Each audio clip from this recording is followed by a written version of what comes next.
ಧ್ಯಾನದಲ್ಲಿ ಎಷ್ಟೋ ಜನ ಎಷ್ಟೋ ಅದ್ಭುತವಾದ ಅನುಭವಗಳನ್ನು ಪಡೆದು ಆನಂದವನ್ನು ಅನುಭವಿಸ್ತಾ ಇರ್ತಾರೆ. ಹಾಗಿದ್ರೆ ಧ್ಯಾನದಲ್ಲಿ ಎಷ್ಟೋ ಜನಕ್ಕೆ ಅದೆಷ್ಟೋ ಅನುಭವಗಳು ಆಗ್ತಿರ್ತವೆ ಅಂತ ನಾವು ಕೇಳ್ತಾ ಇರ್ತೀವಿ. ಅಂದ್ರೆ ಅನುಭವಗಳು ಅಂದ್ರೆ ಏನು, ಈ ಅನುಭವಗಳು ನಿಜಾನ ಅಥವಾ ಸುಳ್ಳ ಅನ್ನೋ ವಿಷಯದ ಬಗ್ಗೆ ನಾವು ಇವತ್ತಿನ ವಿಡಿಯೋದಲ್ಲಿ ತಿಳಿದುಕೊಳ್ಳೋಣ. ಧ್ಯಾನದಲ್ಲಿ ಆಗುವ ಅನುಭವಗಳು ನಿಜಾನ ಅಥವಾ ಸುಳ್ಳ ಅಂತ ತಿಳಿದುಕೊಳ್ಳುವ ಮೊದಲು ಈ ಅನುಭವಗಳು ಅಂದ್ರೆ ಏನು ಅಂತ ತಿಳಿದುಕೊಳ್ಳೋಣ. ಇಲ್ಲಿ ಧ್ಯಾನದ ಅನುಭವಗಳು ಅಂದ್ರೆ ಇಲ್ಲಿ ಎರಡು ರೀತಿಯಾಗಿ ಇರ್ತವೆ.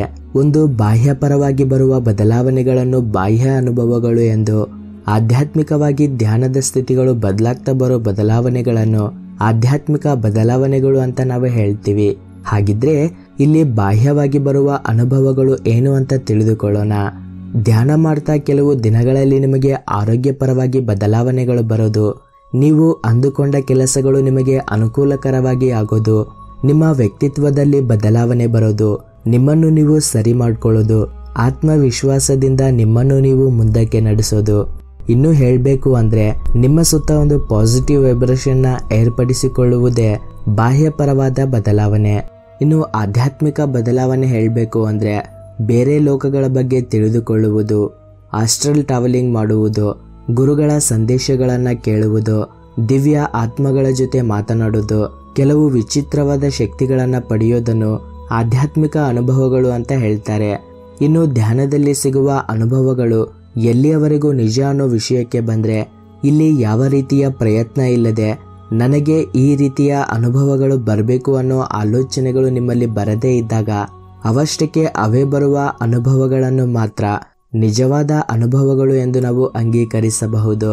ಯಾಕಂದ್ರೆ ಈ ಅನುಭವಗಳು ನಿಮ್ಮ ಧ್ಯಾನ ಸ್ಥಿತಿಯನ್ನ ಆಧರಿಸಿ ಅವಷ್ಟಕ್ಕೆ ಅವೇ ಬರೋದ್ರಿಂದ ಇವನ್ನು ನೀವು ಪೂರ್ತಿಯಾಗಿ ನಿಜ ಅಂತ ಒಪ್ಕೊಳ್ಬಹುದು.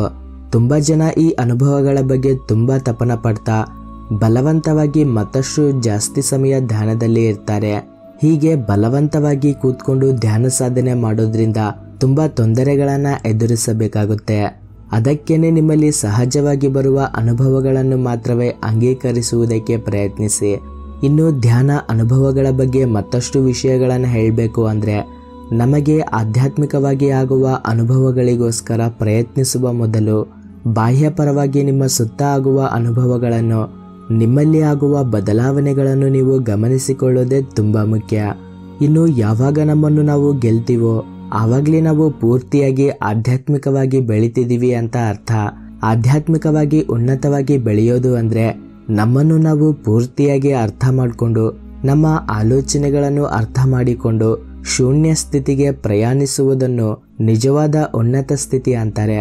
ಸೊ ಫ್ರೆಂಡ್ಸ್, ನೀವು ಕೂಡ ಅನುಭವಗಳ ಹಿಂದೆ ಹೋಗದೆ ನಿಮ್ಮನ್ನು ನೀವು ಗಮನಿಸಿಕೊಂಡು ನಿಮ್ಮ ಧ್ಯಾನ ಸ್ಥಿತಿಯನ್ನು ಬೆಳೆಸಿಕೊಳ್ತೀರಾ ಅಂತ ಅಂದುಕೊಳ್ತಾ ಇವತ್ತಿನ ವಿಡಿಯೋವನ್ನ ಮುಗಿಸ್ತಿದ್ದೀನಿ. ನಿಮಗೆ ಈ ವಿಡಿಯೋ ಇಷ್ಟ ಆಗಿದ್ರೆ ಲೈಕ್ ಮಾಡಿ ಹಾಗೂ ನಿಮ್ಮ ಎಲ್ಲ ಸ್ನೇಹಿತರಿಗೆ ಈ ವಿಡಿಯೋವನ್ನು ಶೇರ್ ಮಾಡಿ. ನೀವಿನ್ನೂ ನಮ್ಮ ಚಾನಲ್ಗೆ ಸಬ್ಸ್ಕ್ರೈಬ್ ಮಾಡ್ಕೊಂಡಿಲ್ಲ ಅಂದರೆ ಇವಾಗಲೇ ಮಾಡ್ಕೊಳ್ಳಿ ಹಾಗೂ ಪಕ್ಕದಲ್ಲಿರುವ ಬೆಲ್ ಐಕಾನ್ ಕೂಡ ಆಕ್ಟಿವೇಟ್ ಮಾಡ್ಕೊಳ್ಳಿ. Thank you for watching this video. ಜೈ ಹಿಂದ್.